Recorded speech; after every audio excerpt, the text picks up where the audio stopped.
بسم اللہ الرحمن الرحیم من خرج فی طلب العلم فهو فی سبیل اللہ حتی یرجع۔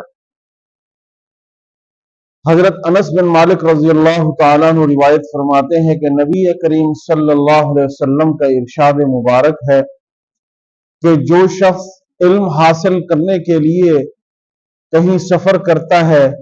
یا وہ سفر پر نکل جاتا ہے تو جب تک وہ واپس نہیں لوٹا حتی یرجع، وہ اللہ کے راستے کے اندر ہے۔ یعنی جو انسان علم حاصل کرنے کے لیے ایک شہر سے دوسرے شہر سفر کرتے ہیں یا ایک ملک سے دوسرے ملک چلے جاتے ہیں اللہ کا دین حاصل کرنے کے لیے، شریعت محمد علیہ السلام کو سمجھنے اور حاصل کرنے کے لیے، تو نبی علیہ السلام نے فرمایا کہ جتنا عرصہ وہ سفر کے اندر رہتے ہیں یوں سمجھو وہ کہ اللہ کے راستے کے اندر ہے، راہ للہ کے اندر وہ چل رہے ہیں۔ یہ ایک بہت بڑی فضیلت ہے احباب کہ جو انسان دین حاصل کرنے کے لیے اللہ کے راستے کے اندر چلتا ہے، تو آپ نے اکثر یہ حدیث سنی ہے کہ اللہ کے فرشتے اس کے پاؤں کے پر نیچے اپنے پر بچھاتے ہیں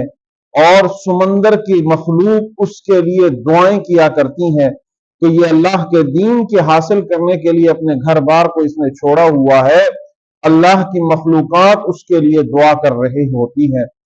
تو یہ ایک بہت بڑا مقام ہے اس انسان کے لیے جو علم حاصل کرنے کے لیے اپنے ماں باپ سے دور چلا جاتا ہے، اپنے بہن بھائیوں کی محبت سے دور ہوتا ہے،